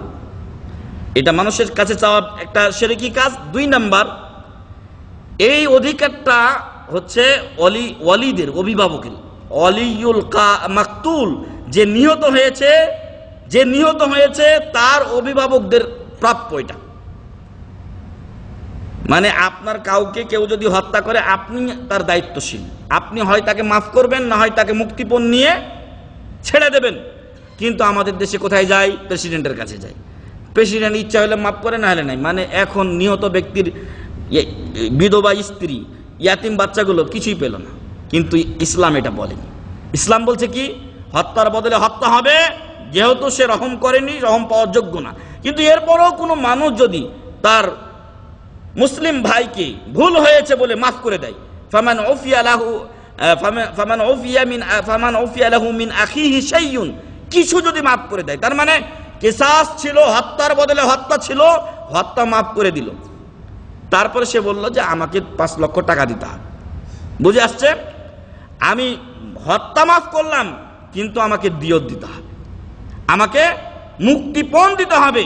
আমি ওকে জানে মারার এটা মাফ করে দিলাম, কিন্তু আমার ওই ভাইয়ের বিধবা স্ত্রী আছে, তার হয়তো বাবা মা আছে, অথবা তার ছেলে মেয়েরা এতিম হয়ে আছে, তাদের জন্য 5 লাখ টাকা দাও। এই 5 লাখ টাকা হলেও তো এই লোকটার লাভ হলো, কিন্তু আমাদের সমাজে এরকম কোনো ব্যবস্থা নেই। এটা কিন্তু এখানে করা হয়। আর এ কথাই বলেছেন যখন 8 জন ওই রিয়াদে না জেদ্দাতে মারা হয়েছে, তখন কিন্তু সফির বা রাষ্ট্রদূত যিনি বাংলাদেশে সৌদি আরবের আছেন, তিনি কিন্তু এটাই বলেছিলেন যে ওই মাসরি লোকের পরিবারের সাথে যোগাযোগ করা হয়েছে, সে তানাজুল করে নাই, সে ছাড় দেয় নাই তার পরিবারের লোকেরা, ফলে আমরা ওর অধিকারের ব্যাপারে আমার সরকারও কিছু করতে পারবে না। সম্মানিত ভাই এবং বন্ধুগণ, কিন্তু আমাদের দেশের সরকার যা ইচ্ছা তাই করে। যাই হোক, যদি মাফ করে দেওয়া হয়, আর টাকার ব্যবস্থা মাধ্যমে সে মাফ করে, এক হচ্ছে পুরা মাফ করে দেওয়া, আর একটা হচ্ছে টাকা নিয়ে মাফ করা। ফাত্তিবাউম বিল মারুফ, তাহলে যেই লোক মাফ করলো,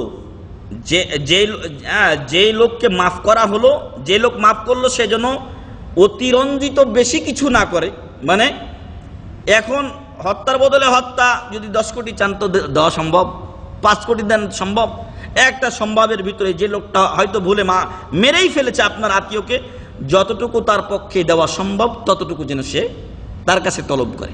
ফাত্তিবাউম বিল মারুফ ওয়া আদাউন ইলাইহি বিইহসান, সাথে সাথে ও যেন অতিরঞ্জন না করে, আর এই লোকটাও যে মারছে, কাতিল হত্যাকারী, সে যেন টাল বাহানা না করে। ওয়া আদাউন ইলাইহি বিইহসান, সে যেন সুন্দরভাবে আদায় করে দেয়। যাক 5 লাখ টাকা হয়েছে সালিশ, এটাতে ওরা আমাকে মাফ করতে চেয়েছে, আপনি আদায় করে দেন। এমন যেন না হয় 2 লাখ দিলাম আর তারপরে পালাইয়া থাকলাম, আবার খুঁজে পাইলো 1 লাখ দিলাম, এমন যেন না হয়। ওয়া আদাউন ইলাইহি বিইহসান যালিকা তাখফীফুম মির রাব্বিকুম, এটা আল্লাহর পক্ষ থেকে, তোমাদের পালনকর্তার পক্ষ থেকে তোমাদের জন্য সহজ করে দেওয়া হয়েছে, হালকা করে দেওয়া হয়েছে বিধান। ওয়া রাহমা, এটা আল্লাহর পক্ষ থেকে রহমত। আর ফামান ইহতাদা বাদা যালিক, এরপরে কেউ যদি সীমা লঙ্ঘন করে, পালিয়ে যায়, আর যদি হুকুম টাকা পয়সা না দেয়, ফালাহু আযাবুন আলীম, তার জন্য কি রয়েছে?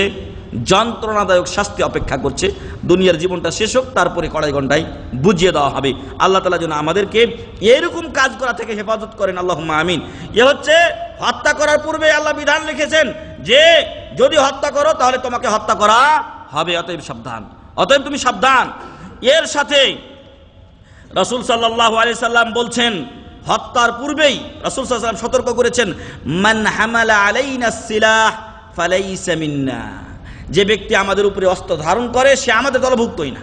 তার মানে আপনি ইসলাম থেকে কি হয়ে যাবেন? খারেজ হয়ে যাবেন। তাহলে আপনি চিন্তা করুন কত বড় কথা রাসূল সাল্লাল্লাহু আলাইহি সাল্লাম বলেছেন। এই হাদিসটি সহিহুল বুখারীর 6366 নম্বর হাদিস। যে আমাদের উপরে অস্ত্র ধারণ করে সে আমাদের দলভুক্ত নয়, মুসলমানদের মধ্যে অন্তর্ভুক্ত নয়। আল্লাহু আকবার। আর এক হাদিসে রাসূল সাল্লাল্লাহু আলাইহি সাল্লাম বলেছেন, আউয়ালু মা ইউকদা বাইনান নাসি ফিদ দিমা, কিয়ামতের দিন সর্বপ্রথম হিসাব নেওয়া হবে কিসের? আমরা জানি নামাজের, তাই না? কিন্তু এখানে রাসূল সাল্লাল্লাহু আলাইহি ওয়াসাল্লাম বলছেন, সহিহুল বুখারী 6357 নম্বর হাদিস, সেখানে বলা হয়েছে রক্তের। আপনি কাউকে অন্যায়ভাবে হত্যা করেছেন অথবা মেরে রক্তাক্ত করে দিয়েছেন, মেরে ফেলে দেননি কিন্তু রক্তাক্ত করেছেন, অবস্থা 12টা বাজিয়ে দিয়েছেন, হাত পা গুড়িয়ে দিয়েছেন, যদি এমনটি হয় তাহলে এই রক্তের কিয়ামতের দিন সর্বপ্রথম কি হবে? হিসাব নেওয়া হবে। এক হাদিসে বলছে নামাজের হিসাব নেওয়া হবে, আর এক হাদিস কি বলছে? রক্তের হিসাব নেওয়া হবে। কে বলতে পারবেন 2 হাদিসের মধ্যে সামঞ্জস্য কি? বলেন। আল্লাহর হকের ক্ষেত্রে নামাজের হিসাব নেওয়া হবে, আর বান্দার হকের ক্ষেত্রে রক্তের হিসাব। সুন্দর, মাশাআল্লাহ, উত্তর সঠিক হয়েছে। পরে আপনাকে একটা পুরস্কার দিয়ে দেবো ইনশাআল্লাহ আমরা। তো মনে রাখেন, আবার ভুলে গেলে পাবেন না। মানুষের হকের ক্ষেত্রে সর্বপ্রথম বিচার হবে রক্তের, মানুষ হত্যার, আর আল্লাহর হকের ক্ষেত্রে সর্বপ্রথম হিসাব হবে নামাজ। বুঝে আসছে? হাদিসের মধ্যে কোনো বৈপরীত্য নেই, মারামারি কিছু নেই। মানুষের অধিকারের মধ্যে রক্তের, আল্লাহর অধিকারের মধ্যে নামাজের হিসাব সর্বপ্রথম হবে। এটা এদিক দিয়ে প্রথম, এটা এদিক দিয়ে প্রথম। এছাড়াও আমাদের সময় কম, আপনাদের জানা আছে আমাদের অনেক অনেক পূর্বে যাদের দিয়ে আল্লাহ তাআলা এই পৃথিবী আবাদ শুরু করেছিলেন, আদম আলাইহিস সালাম এবং তার সন্তানেরা, তাদের মাঝেও হত্যাকাণ্ড কি হয়েছিল? সংঘটিত হয়েছিল। তাদের কাহিনী কিসসা আল্লাহ তাআলা কোরআনে বর্ণনা করেছেন। কেন? আমরা যাতে আবার নিজেদের ভাইদেরকে মেরে ফেলে দেয় এই জন্য নাকি? কাবিল বড় ভাই হাবিল ছোট ভাইকে মেরে ফেলেছিল। তো আল্লাহ তাআলা কোরআনে এটা বললেন কেন? যাতে আমরা বড় ভাই ছোট ভাইকে মারতে পারি বা ছোট ভাই বড় ভাইকে মারতে পারি এজন্য না, যাতে করে শিক্ষা গ্রহণ করি আর ওদের ওই পথ অনুসরণ না করি। আল্লাহ তাআলা বলছেন ওয়াতলু আলাইহিম নাবা আবনাই আদম বিল হাক্কি ইয কাররাবা কুরবানান ফাতুকুব্বিলা মিন আহাদিহিমা ওয়া লাম ইউতাকাব্বাল মিনাল আখার। তাদের কাছে আপনি আদম আলাইহিস সালামের দুই সন্তানের সত্য ঘটনা বর্ণনা করুন। তারা দুইজনে কুরবানি পেশ করেছিল। কেন? তখনকার নিয়ম ছিল যে একসাথে একটা ছেলে একটা মেয়ে হতো, পরে আবার একটা ছেলে একটা মেয়ে হতো। আগেরটার ছেলে পরেরটার মেয়ে, পরেরটার ছেলে আগেরটার মেয়ের সাথে বিয়ে হতো, মানে অল্টারনেট হতো। তো কাবিল বড় ছিল, ওর সাথে যে মেয়েটা হয়েছিল ওটা ছিল সুন্দরী, আর পরে হাবিল ছিল, হাবিলের সাথে যে মেয়েটা হয়েছিল ওটা তেমন সুন্দরী ছিল না। শয়তান অসসা দিয়ে বলল কি, কাবিল রে তোর সাথে যেটা হয়েছে এটা সুন্দরী বেশি, এটাই তুই বিয়ে কর, আর হাবিলের সাথে যেটা হয়েছে ওটা হাবিল করবো, তুই আবার ওটা নিতে যাবি কেন? কিন্তু আল্লাহর বিধান ছিল হাবিলের সাথে যেটা হয়েছে ওটাই কাবিলের সাথে বিয়ে হবে। আল্লাহ তাআলা বললেন যে তোমরা কুরবানি পেশ করো আল্লাহর কাছে, যারটা কবুল হবে সেই ওই সুন্দরী মেয়েকে কি করবে? বিয়ে করবে। ফলে কুরবানি তারা পেশ করলো আল্লাহর কাছে। একজনের কাছে কবুল, একজনেরটা কবুল হলো, মানে হাবিলেরটা কবুল হলো কারণ তার ইখলাস ছিল, তারটা কবুল হলো। কাবিলের মন ভালো ছিল না, ওর নিয়ত ঠিক ছিল না, ফলে ওটা কবুলও হয়নি। কাল তখন কাবিল বলল লা আক্তুলান্নাক, ছোট ভাই হাবিল তোরে কিন্তু মেরেলামু। কালা ইন্নামা ইয়াতাকাব্বালুল্লাহু মিনাল মুত্তাকিন, তুই আমার উপর রাগ করিস কেন ভাই? আল্লাহ তো মুত্তাকির আমল কবুল করে। ইন্নামা ইয়াতাকাব্বালুল্লাহু মিনাল মুত্তাকিন, আল্লাহ মুত্তাকির আমল কবুল করে। তুই মুত্তাকি হইস নাই, তোরটা আল্লাহ কবুল করে নাই, আল্লাহ আমারটা কবুল করছে। আমার অপরাধ কি? আমার অপরাধ কি? তুই আমাকে মারবি কেন? লা ইন বাসাত্তা ইলাইয়া ইয়াদাকা লিতাকতুলানি মা আনা বিবাসিতি ইয়াদিয়া ইলাইকা লিআকতুলাকা ইন্নী আখাফুল্লাহ রাব্বাল আলামিন। তবে মনে রেখো, তুমি যদি আমাকে মারতে চাও, তুমি যদি তোমার হাত প্রসারিত করো আমার দিকে মারার জন্য, আমি কিন্তু তোমাকে মারবো না, আমি তোমাকে মারবো না। এখন যদি আমাদের সমাজে এরকম কেউ কাউকে বলে তোরে মেরালামু, কয় বেটা তোরে শেষ করে দেবো, ও যদি এক হাত বাড়ায় আমি 4 হাত বাড়াবো, এরকম অবস্থা আমাদের সহ্য ধৈর্য কিছুই নেই। কিন্তু হাবিল কি বলছেন? শিক্ষা আমাদের জন্য। তুমি হত্যা করবে, পরকালে বুঝবে তুমি। মুসলিম তার দুনিয়ার জীবনকে সবকিছু মনে করে না। হাবিল বলছেন ইন্নী আখাফুল্লাহ রাব্বাল আলামিন, আমি মহান রব্বুল আলামিনকে ভয় করি, অতএব তুমি আমাকে মারলো, আমি তোমাকে মারবো না। কেন? ইন্নী উরিদু আন তাবুআ বিইসমি ওয়া ইসমিক, আমি চাই যে তুমি আমার গুনাহ আর তোমার নিজের গুনাহ ডবল গুনাহ নিয়ে আল্লাহর কাছে উঠিয়ে দেবে। আমি তোমাকে মেরে গুনাহ নিতে চাই না। ফাতাকুনা মিন আসহাবিন নার, তাহলে তুমি কি হবে? জাহান্নামবাসী হয়ে যাবে। ফাতাকুনা মিন আসহাবিন নার, কিভাবে জাহান্নামবাসী হবে সেগুলো আমরা লাস্টের কথা বলবো ইনশাআল্লাহ। ওয়া যালিকা জাযাউয যালিমিন, এটা জালেম অত্যাচারীদের পরিণাম, তাদের প্রতিদান, যে তারা কোথায় যাবে? জাহান্নামে যাবে। ফাতাওয়াত লাহু নাফসুহু কাতলা আখিহি, শয়তানের ওয়াসওয়াসায় কিভাবে হত্যা করবে ওটাও জানতো না। এখন তো তরবারি আছে, পেস্তল আছে, কত হাজার রকম মাধ্যম আছে, কিন্তু কিভাবে কাবিল হাবিলকে হত্যা করবে ওটাও সে জানতো না। শয়তান তাদেরকে এগুলো শিখিয়ে দিয়েছে। তো সে প্রস্তুতি গ্রহণ করলো, ফাকাতালাহু, এক পর্যায়ে সে হত্যা করলো। ফাসবাহা মিনাল খাসিরিন, আর হত্যার সাথে সাথে কি হলো? ক্ষতিগ্রস্তদের কাতারে সে চলে গেল। ফাবাআসাল্লাহু গুরাবান ইয়াবহাসু ফিল আরদি লিউরিয়াহু কাইফা ইউয়ারি সাওআতা আখি, ভাইকে তো মেরে ফেলে দিল। একটা মানে আপনার কারা যেন আপনার ওই কার্টুনের মাধ্যমে একটা ইয়া বানাইছে, এটা ইন্টারনেটে পাওয়া যায়। এবার কাবিল হাবিলের লাশ নিয়ে ঘুরে বেড়াচ্ছে, কি করবো এই লাশটা? আমি জানা নেই যে এটাকে কিভাবে পুঁততে হবে। মহান রব্বুল আলামিন 2টা কাক পাঠালেন, একটা আরেকটার সাথে মারামারি করে মরে গেল। পরে আরেকটা কাককে মাটি দিয়ে ঢেকে দিল। তখন ক্বালা ইয়া ওয়াইলাতা আ'জাজতু আন আকুনা মিসলা হাযাল গুরাব, হায় আফসোস, হায় আফসোস, হায় আমার দুর্ভোগ, আমি এই কাকের মতো হতে পারলাম না। কাক সে তার ভাইকে কিভাবে ঢাকলো, আমি আমার জ্ঞানে ওটাও ধরে না। আসলে কাকের চাইতেও তো খারাপ হয়ে গেছে, কারণ কাকের জন্য কি জাহান্নাম আছে? কাক জাহান্নামে যাবে নাকি বলেন তো? কাকের কোনো হিসাব নেই। কিন্তু কাবিল মরেছে, আজ পর্যন্ত যত কাবিল হত্যা করেছে, মরে গেছে, কিন্তু আজ পর্যন্ত যত হত্যা হয় একটা ভাগ গিয়ে ওর উপরে পড়ে। ফাউয়ারিয়া সাওআতা আখি ফাসবাহা মিনান নাদিমিন, ফলে সে অনুতপ্তদের অন্তর্ভুক্ত হয়ে গেল। অনুতাপ করে আল্লাহ বলছে এখন ভাই তো চলে গেছে, ভাই চলে গেছে।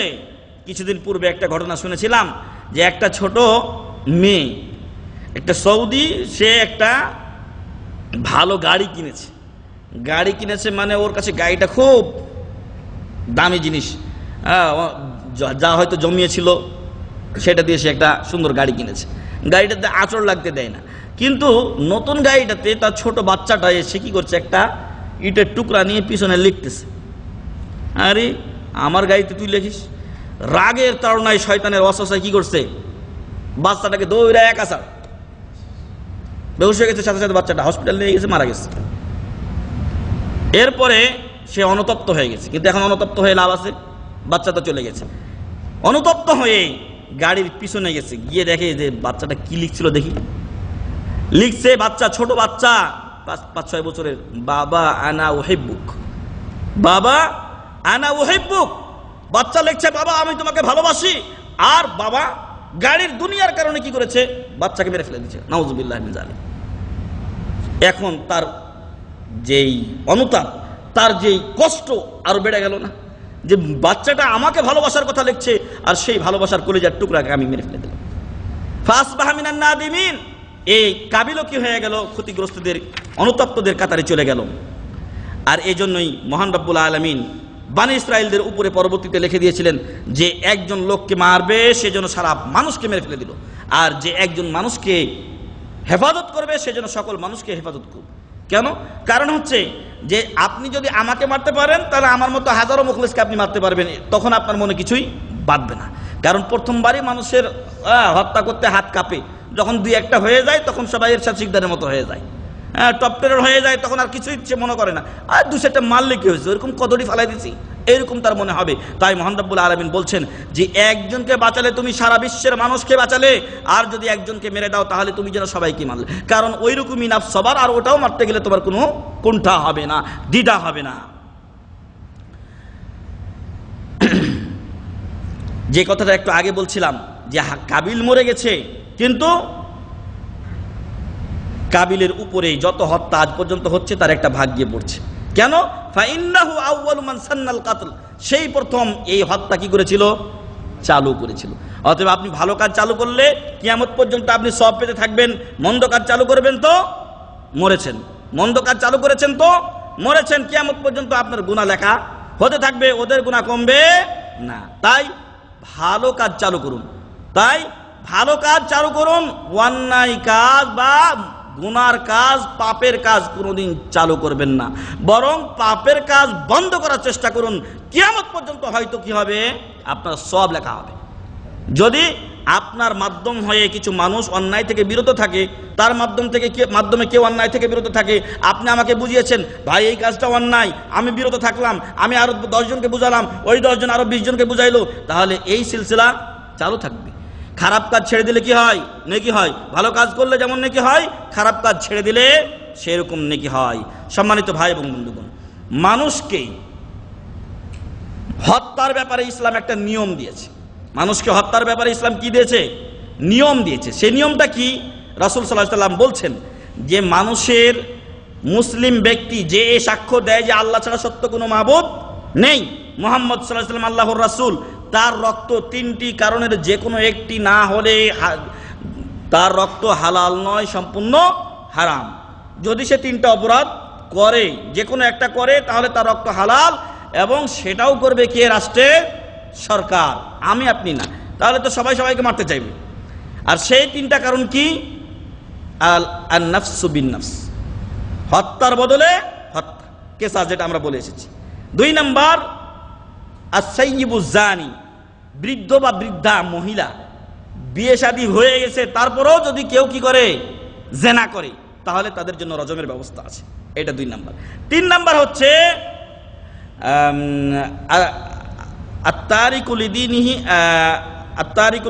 আল মুফারিকু লিল জামাআহ, যে ব্যক্তি মুরতাদ হয়ে যায়, দিন ইসলামে এসেছিল আবার দিন ইসলাম ছেড়ে চলে যায়। আমাদের দেশে যত ব্লগার টাইপের লোকগুলো আছে বেশিরভাগই এই বিধানের মধ্যে, এরা মুরতাদের পর্যায়ে চলে গেছে। এবং মেলা লোক, বিশেষ করে কিছুদিন আগে কি যেন সিদ্দিকি,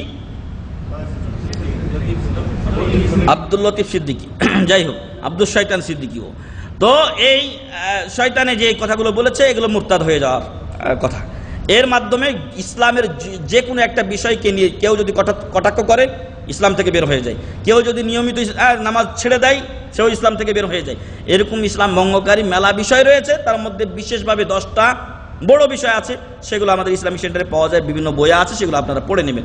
যে কথা বলছিলাম, এই 3টার যে কোনো একটা অপরাধ করলে তার রক্ত হালাল হবে, সেটার বাস্তবায়ন করবে কে? ইসলামী সরকার, দেশের সরকার। কিন্তু যদি ইসলামী সরকার এই বাস্তবায়ন না করে, আমাদের ব্যক্তি পর্যায়ে, সমাজ পর্যায়ে এই দায়িত্ব নয়, কারণ এর মাধ্যমে ফিতনা ফাসাদ আর কি হবে?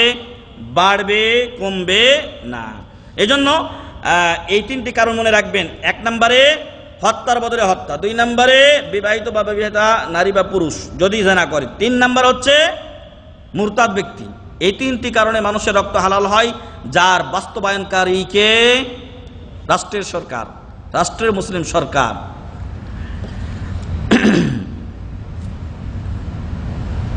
কোন এক যুদ্ধে রাসূল সাল্লাল্লাহু আলাইহি সাল্লাম সাহাবীদেরকে পাঠালেন,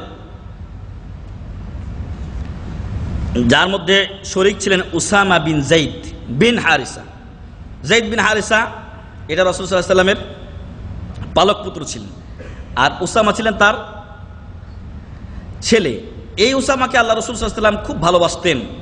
রাসূল সাল্লাল্লাহু আলাইহি সাল্লাম মৃত্যুর পূর্বেই সম্ভবত 2000 সাহাবী দিয়ে একটা সেনাবাহিনী তৈরি করেছিলেন পারস্য বা রোমের সাথে লড়াইয়ের জন্য। তার নেতৃত্ব দিয়েছিলেন কার হাতে? এই উসামা বিন যায়েদ রাদিয়াল্লাহু আনহুর হাতে। অথচ সেই সেনাবাহিনীতে ছিলেন ওমর বিন খাত্তাব রাদিয়াল্লাহু আনহু, মতো বীর সিপাহসালার, কিন্তু তথাপিও উসামা রাদিয়াল্লাহু আনহুকে দায়িত্ব দেওয়া হয়েছিল। সেই উসামা রাদিয়াল্লাহু আনহু বলছেন যে আল্লাহ রাসূল সাল্লাল্লাহু আলাইহি ওয়াসাল্লাম একবার আমাদেরকে যুদ্ধে পাঠালেন, আর আমি আর একজন আনসারী লোক 2 জন মিলে একজন কাফেরের পিছু ধাওয়া করলাম, আর যখনই তাকে আমরা পাওয়ার কাছাকাছি চলে এসেছি, নাগালে চলে এসেছে, এখন তরবারি মারলেই মরবে, ওই সময় সে একটা গাছের আড়ালে গিয়ে বলছে, একটু ঘুরে গিয়ে বলছে যে আশহাদু আল্লা ইলাহা ইল্লাল্লাহ ওয়া আশহাদু আন্না মুহাম্মাদুর রাসূলুল্লাহ। একটা গাছের আড়ালে গিয়ে বলছে যে আশহাদু আল্লা ইলাহা ইল্লাল্লাহ ওয়া আশহাদু আন্না মুহাম্মাদুর রাসূলুল্লাহ, এই কথা বলছে। তো আনসারী লোকটা তখন থেমে গেছে, না, একে হত্যা করা যাবে না, যেহেতু সে কি পড়েছে? কালিমা পড়েছে। উসামা রাদিয়াল্লাহু আনহু বলছেন ফাতাআনতুহু বিরুমহি হাত্তা কাতালতুহু, আমি তাকে আমার তীর দিয়ে আঘাত করলাম, এমনকি তাকে আমি মেরে ফেললাম।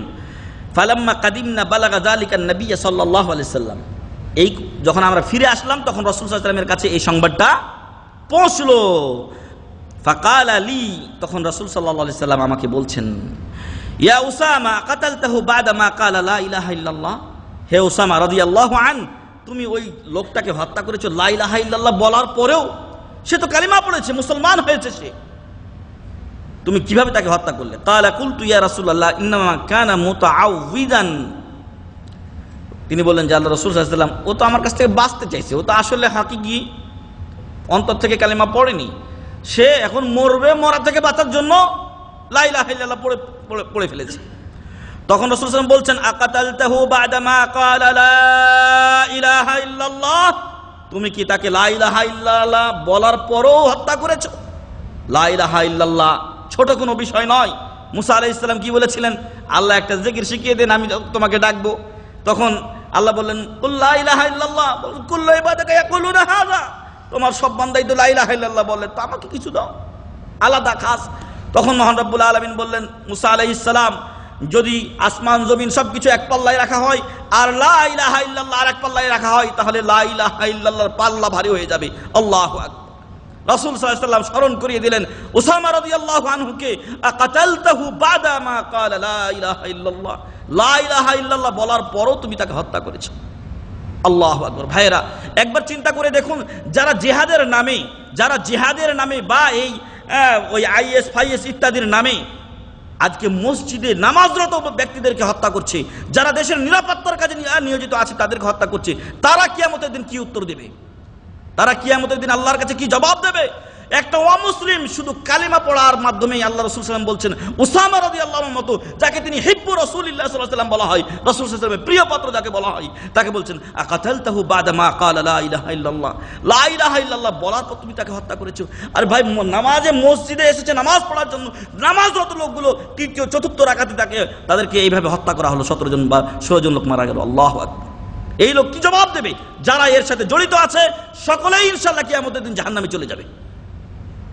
ওমর রাদিয়াল্লাহু আনহু একটা হত্যার বদলে 50 জন লোককে হত্যা করেছিলেন, আর তাকে বলা হয়েছিল যে এতগুলো লোককে আপনি হত্যা করবেন। উনি বলেছিলেন যদি এই লোকটাকে হত্যার জন্য সানআ, তখনকার ওই ইয়ামানের রাজধানী, এখনো ইয়ামানের রাজধানী আছে, আল্লাহ ইয়ামানকে হেফাজত করুন, আল্লাহুম্মা আমিন। তো উনি বলেছিলেন যদি আহলে সানআ যদি এই লোকটার হত্যার ব্যাপারে সবাই মিলে শরীক হতো, আমি সবাইকে হত্যা করতাম। আল্লাহু আকবার। মানুষের জীবন, একটা মানুষ তার জীবনটা আপনি শেষ করে দিচ্ছেন। জীবনটা কি আপনার দেওয়া? এই জীবনটা কোথা থেকে এসেছে আপনি চিন্তা করেছেন?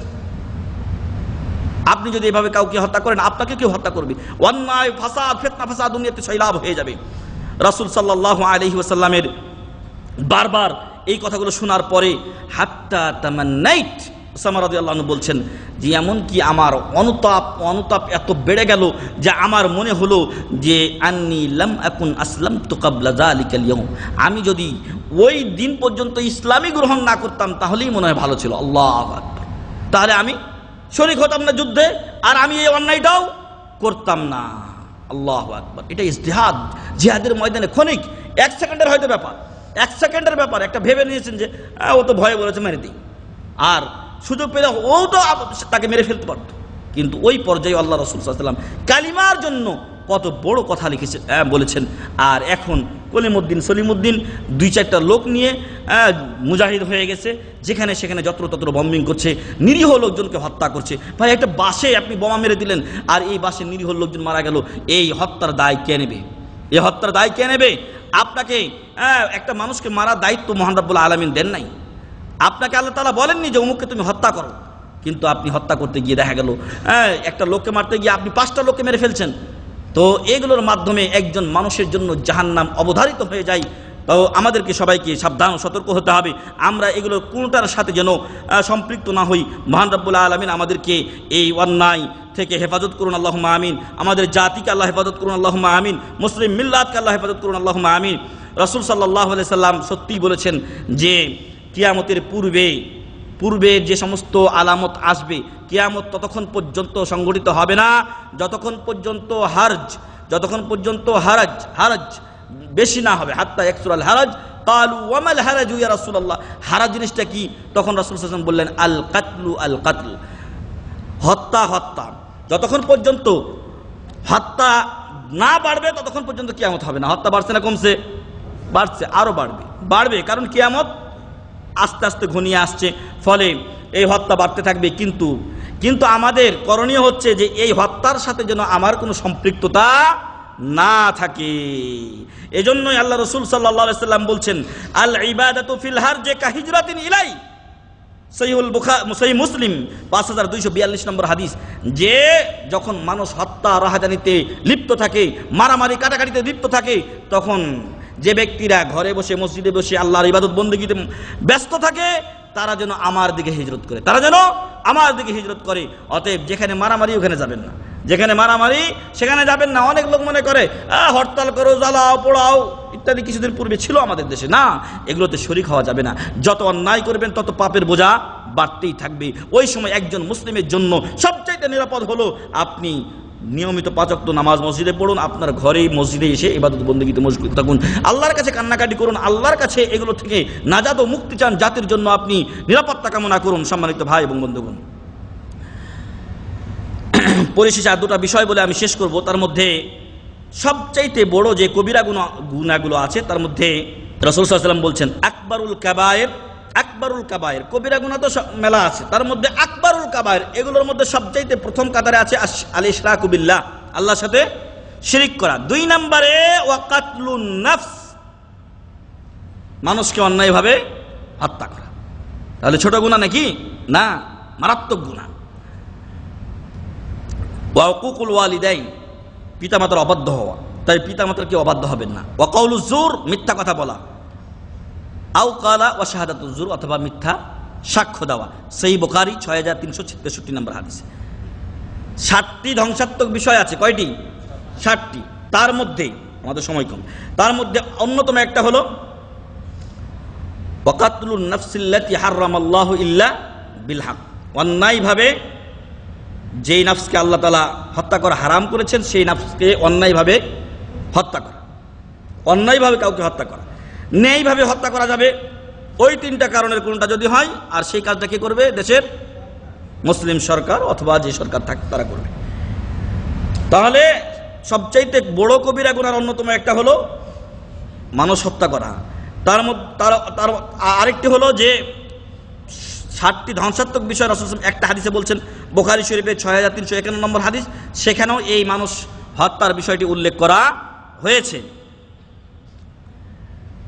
অতএব সম্মানিত ভাই এবং বন্ধুগণ, মানুষ হত্যা মহাপাপ, এগুলোকে ঘৃণা জানাতে হবে, ধিক্কার দিতে হবে, যতটুকু পারা যায় মানুষকে নসিহত করতে হবে। আজকাল মিডিয়ার জগৎটা অনেক লম্বা হয়ে গেছে, ফলে ফেসবুক এবং ইউটিউব ইত্যাদির মাধ্যমে আপনি অংশগ্রহণ করতে পারেন এই সকল বিষয়গুলো উল্লেখ করে। কোরআন ও হাদিস এগুলো বিদ্যমান আছে, এগুলোর ব্যাপারে জাতিকে সতর্ক করতে হবে, জাতিকে সতর্ক করতে হবে। যদি আমরা জাতিকে নিজেরা সতর্ক না হয়ে জাতিকে সতর্ক না করি, তাহলে অধপতন হচ্ছে, আরও হতেই থাকবে, এবং আমরাও হয়তো আল্লাহ না করুক কিয়ামতের দিন দায়ী হয়ে যেতে পারি। এই জন্য সকল ভাইদের কাছ থেকে ভাইদের কাছে উদাত্ত আহ্বান জানাচ্ছি যে আসুন আমরা নিজেরা যে কোনো প্রকার অন্যায় থেকে বেঁচে থাকি, এবং মানুষদেরকে অন্যায় থেকে বেঁচে থাকার জন্য আমরা ওসিয়ত করি, নসিহত করি। যে কথা মহান রব্বুল আলামিন বলছেন যে তোমাদের মধ্যে এমন একটা দল কেন হয় না যারা ভালো কাজের আদেশ করবে, অন্যায় থেকে নিষেধ করবে। আসুন আমরা সে খেদমত আঞ্জাম দেই, এবং যে ব্যক্তি অন্যায়ভাবে কোনো মানুষকে হত্যা করে তার জন্য মহান রব্বুল আলামিন 5টা পুরস্কার রেখেছেন। কয়টা? 5টা। কেউ যদি অন্যায়ভাবে কাউকে হত্যা করে সেই জন্য জেনে নেয় যে মহান রব্বুল আলামিন তার জন্য 5টা পুরস্কার রেখেছেন। তার মধ্যে 1 নম্বর পুরস্কার, وَمَنْ يَقْتُلْ مُؤْمِنًا مُتَعَمِّدًا فَجَزَاؤُهُ جَهَنَّمْ। 1 নম্বর পুরস্কার কি? জাহান্নাম দিবেন আল্লাহ তাআলা। জাযা, প্রতিদান, তার পুরস্কার, তিরস্কার। পুরস্কার মানে তিরস্কার করে তাকে পুরস্কারের কথা বলা হয়েছে, ঘৃণা ভরে তাকে বলা হয়েছে তোমার পুরস্কার 1 নম্বর জাহান্নাম। 2 নম্বর খালেদান ফিহা, একদিন 2 দিনের জন্য নয়, চিরস্থায়ী জাহান্নাম। ওয়া গাদিবাল্লাহু আলাইহি, 3 নম্বর আল্লাহ তার উপরে রাগান্বিত, ক্রোধান্বিত। ওয়ালা আনা, 4 নম্বর আল্লাহর লানত, অভিশাপ, আল্লাহ তার রহমত থেকে তাকে তাড়িয়ে দিবেন। ওয়া আ'আদ্দা লাহু আযাবান আযীমা, 5 নম্বর আল্লাহ তার জন্য মহাশাস্তি প্রস্তুত করে রেখেছেন। নাউযুবিল্লাহি মিন যালিক। কয়টা পুরস্কার? 5টা। 1 নম্বর জাহান্নাম, 2 নম্বর চিরস্থায়ী জাহান্নাম, 3 নম্বর আল্লাহর গজব, 4 নম্বর আল্লাহর লানত, 5 নম্বর মহাশাস্তি প্রস্তুত করে রাখা হয়েছে। এই আয়াতটি হলো সূরাতুন নিসা 93 নম্বর আয়াত। যারা এ সকল অন্যায় কাজে জড়িত আছে আমরা তাদেরকে উদাত্ত আহ্বান করব, এ সংক্রান্ত আয়াতগুলো আপনারা পড়ুন। ইসলাম শান্তির ধর্ম, ইসলামকে জনগণের সামনে জঙ্গিবাদ বলে পরিচয় দেওয়ার জন্য এই সমস্ত লোকদের কুকর্মই যথেষ্ট। একসময় জেএমবি নামে একটা ভণ্ড দল, একটা সন্ত্রাসী দল, একটা জঙ্গি গোষ্ঠী, তারা কি হলো না হলো 64টা জেলায় পটকা বোমা ফুটাইলো।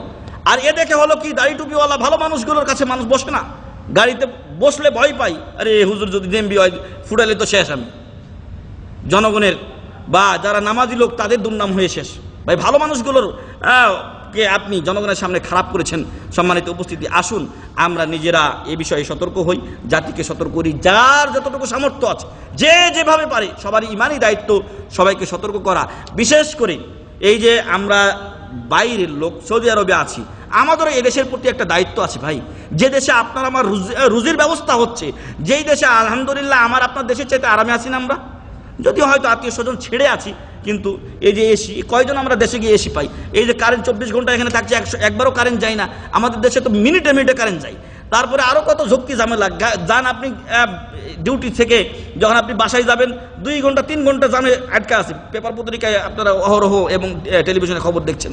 তো এই ঝক্কি ঝামেলাগুলো থেকে আরামে আয়েশে আমরা যে দেশে আছি, যেখানে আল্লাহ তাআলা আমাদের ফ্যামিলি রেজেক রেখেছে, সেই দেশের প্রতি অবশ্যই আমাদের কি আছে?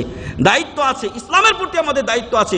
এই দেশটা যতটুকু এখন সারা বিশ্বে যত রাষ্ট্র আছে তার মধ্যে অন্যতম এবং সবচাইতে ইসলামী ভাব সম্পন্ন এবং ইসলামী আইন বলবৎ থাকা একটা দেশ হচ্ছে সৌদি আরব। আর এই দেশে এখন বাইরের শত্রুরা এদেশকে টার্গেট করেছে, ফলে এখানকার শান্তিকে অশান্তিতে পরিণত করতে চায়, আর এটা হতে দেওয়া যাবে না। এখানে প্রায় কিছুদিন পূর্বে শুনেছিলাম 40 লক্ষ বাংলাদেশি আছে, 40 লক্ষ। তার মধ্যে মেলা চলে গেছে, যে 7 মাসের যে অফার ছিল তার মধ্যে এখনো আমার মনে হয় তো 20 লাখ আছে। তো যদি 20 লাখ থাকে তাহলে এই 20 লাখ লোকের 20 লাখ ফ্যামিলি পরিবার দেশে আল্লাহ তাআলা রিজিকের ব্যবস্থা করছেন। অতএব আমাদের দায়িত্ব নেই? অবশ্যই দায়িত্ব আছে। এই জন্য যখন নামাজে আসবেন, জুমার দিন বিশেষ করে এই টার্গেটগুলো তারা করছে, ফলে প্রত্যেক নামাজের সময় যখন মসজিদে আসবেন নজর খাড়া রাখবেন। যদি কোনো ব্যক্তিকে সন্দেহ হয় দরকার হলে পুলিশকে জানিয়ে দেবেন। তারপরে বিশেষ করে যে সমস্ত জায়গাগুলোতে এরকম খতরা আছে সেগুলো থেকে সাবধান ও সতর্ক থাকা আমাদের একান্ত কর্তব্য। তাই আসুন আমরা নিজেরা সতর্ক হই, জাতিকে সতর্ক করি এবং তাওহীদের দেশ যেখানে আমাদের আল্লাহ তাআলা রিজিকের ব্যবস্থা করেছেন সেটারও হেফাজতের জন্য চেষ্টা করি। মহান রব্বুল আলামিন আমাদেরকে তৌফিক দান করুন, আল্লাহুম্মা আমিন। আল্লাহ আমাদের ভুল ত্রুটি ক্ষমা করুন, আল্লাহুম্মা আমিন। আল্লাহ আমাদেরকে জান্নাতুল ফেরদাউস নসিব করুন, আল্লাহুম্মা আমিন। মুসলমানদের মধ্যে বিভ্রান্ত কিছু লোক যারা ইসলাম থেকে বিচ্যুত হওয়ার ফলে তাদের মাধ্যমে ইসলামের দুর্নাম হচ্ছে এবং ইসলামকে জঙ্গিবাদ বলে অন্যরা জানছে, আল্লাহ যেন এই সমস্ত লোকদেরকে হেদায়েত দান করেন, আল্লাহুম্মা আমিন। মহান রব্বুল আলামিন আমাদের সকলকে ক্ষমা করে দিন, আল্লাহুম্মা আমিন। আল্লাহ তাআলা আজকের এই অনুষ্ঠানে যে ভাইয়েরা আয়োজন করেছেন তাদের এই খেদমতকে কবুল করুন, আল্লাহুম্মা আমিন। যারা উপস্থিত হয়ে এই সভাকে সফল করেছেন আল্লাহ যেন তাদের এই সভায় উপস্থিত হওয়াকে কবুল করেন, আল্লাহুম্মা আমিন। এবং যে ওয়াদা মহান রব্বুল আলামিন করেছেন যে এদেরকে আল্লাহ ক্ষমা করে দেন, আল্লাহ যেন আমাদের সকলকে ক্ষমা করে দিয়ে আমাদেরকে পাপ মুক্ত করে দেন, আল্লাহুম্মা আমিন। ওয়া আখিরু দাওয়ানা আলহামদুলিল্লাহি রাব্বিল আলামিন। সুবহানাকাল্লাহুম্মা ওয়া বিহামদিকা আশহাদু আল্লা ইলাহা ইল্লা আনতা আস্তাগফিরুকা ওয়া আতুবু ইলাইক। আসসালামু আলাইকুম ওয়া রাহমাতুল্লাহি ওয়া বারাকাতুহু।